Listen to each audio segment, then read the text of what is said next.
Good morning and welcome to One Baha'i, that regular show where I just sit back and offer a few personal thoughts about the Baha'i faith. As you know, it's nothing official, just me, one individual, one Baha'i. So I've been asked a couple of times why I always start that way. And I think it's very important to recognize that there is no one alive who is an official spokesperson for the Baha'i faith. I mean, the last person who could speak officially on their own was Shoghi Effendi. Right now we have the Universal House of Justice, and they are the ones who are the authoritative center of the faith. So anything that I say, anything that any individual Baha'i says, you're free to disagree with. If I say something that seems kind of weird and wonky, well, hey, ask me to show it to you in the writings. It's totally fair. I've had a lot of people complain about some of the things that I've said over the last few weeks, and that's okay.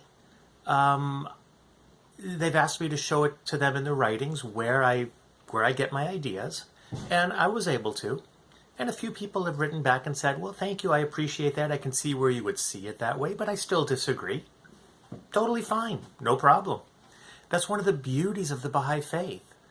Independent investigation of truth, and we all have the right to our own personal interpretation for ourselves. Now, I was asked to share a little bit more about what I talked about yesterday. I was planning on going on to the next of those spiritual prerequisites, but the questions were really concise and really good. I wanted to address them. The first was, could I talk a little bit more about equity? They said, how can you have equity without justice? They didn't understand. And that's a really great question. I'm still hard-pressed to think of a coherent example. So justice, as you know, is getting what you deserve. It's that balance of reward and punishment. Now, justice needs to be applied evenly. Equity, however, is, let's see my notes, getting what you need to be successful. It's not equality. It's only equality if everybody starts from the same place and requires the same things. So, justice needs to be flexible too. For example, I live in a city where parking can be an issue at times. And I had somebody point out to me a fascinating thing. They said no parking spaces are paid parking spaces for the rich. You see, I won't park in a no parking spot because I might get a $20 fine.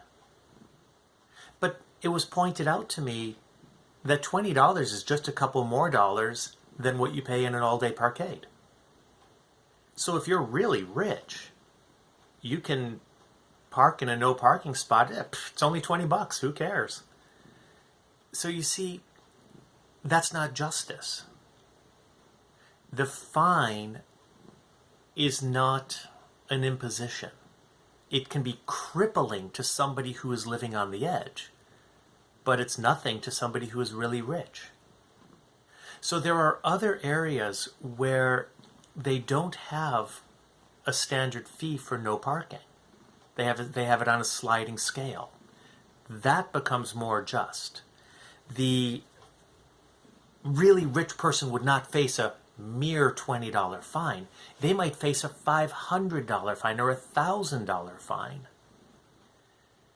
It reminds me of the YMCA and how they charge for their annual fees. It's a sliding scale. That gets to be more like justice. That gets to be more like equity when it's on the other side. If you're starting from farther back, if you've had a lot of impediments in your way, you're going to need a greater assistance to move forward. What's it called? Handicaps in golf. If you're playing a game of golf, you're familiar with the concept of a handicap. So these things are not identical, although ideally they would be. Truthfulness and honesty. They asked again if I could explain that a bit more clearly. Okay. Suppose you've never seen me, and you have no idea what I look like,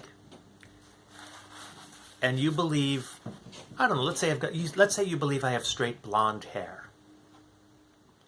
And you say to your friend, oh yeah, Mead has straight blonde hair. You're being honest. You're not being truthful, though. If you believe that I am a straight blonde, and you tell your friend, oh yeah, Mead has crazy frizzy hair, then you're being truthful. But you're not being honest because you believe the other. Ideally, you would call me up and you would look at a photo and you would say, hey Mead, what's your hair like? And I'd say, oh, it's crazy, frizzy, gray. And then you could be honest and truthful. So the question was also asked, why do I talk about this? Well, it's actually really simple. If we confuse these definitions, then we don't understand the importance of each of them. If we think that being honest is the same as being truthful,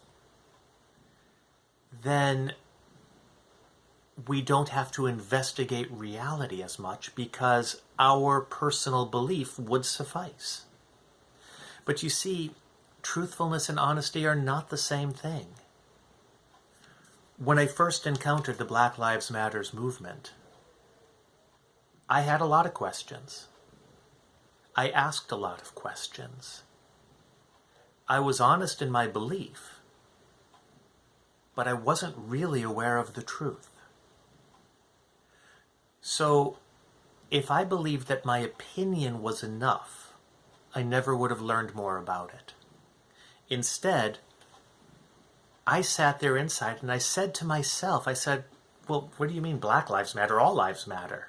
It's a very natural response. Of course all lives matter. There's no question of that. But I asked my friends, well, why do you say Black Lives Matter? And I asked in private, I said, it seems to me that all lives would matter, so why are you saying that only Black lives matter? And you noticed how I said only. And it was explained to me, no, we're not saying only Black lives matter.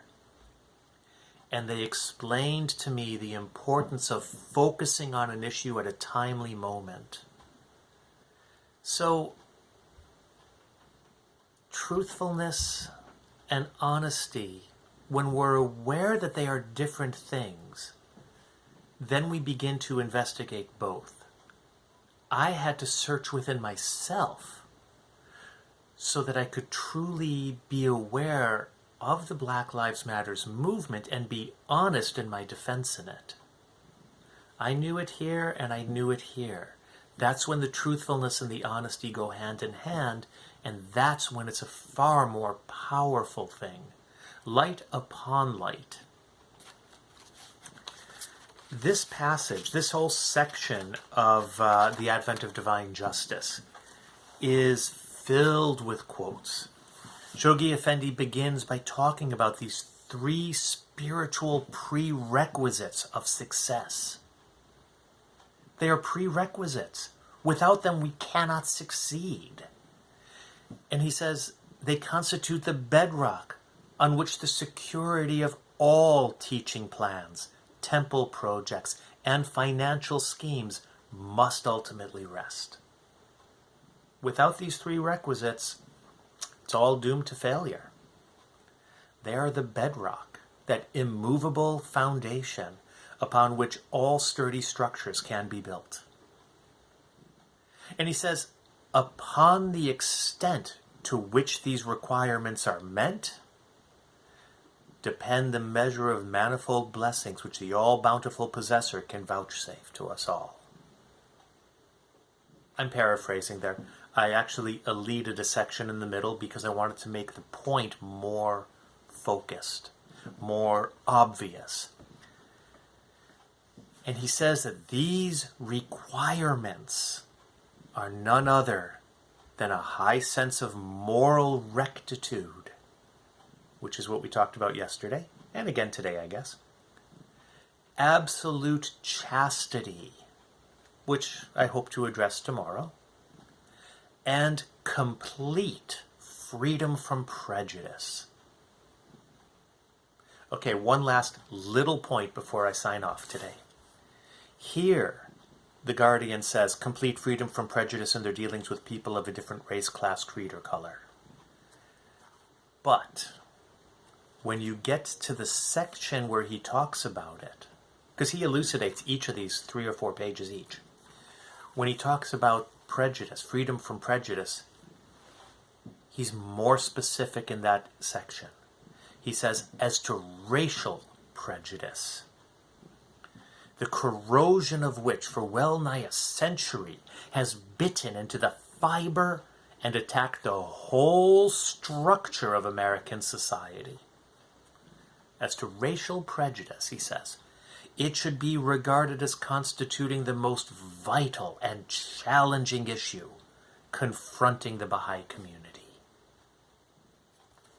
So whereas complete freedom from prejudice is one of those spiritual prerequisites, it is racial prejudice that is the most vital and challenging issue. I do encourage you to read this again. It's a fascinating book. I'm not going into all the quotes. I'm not going into all the details. As you can tell, I want to keep this to under 15 minutes each.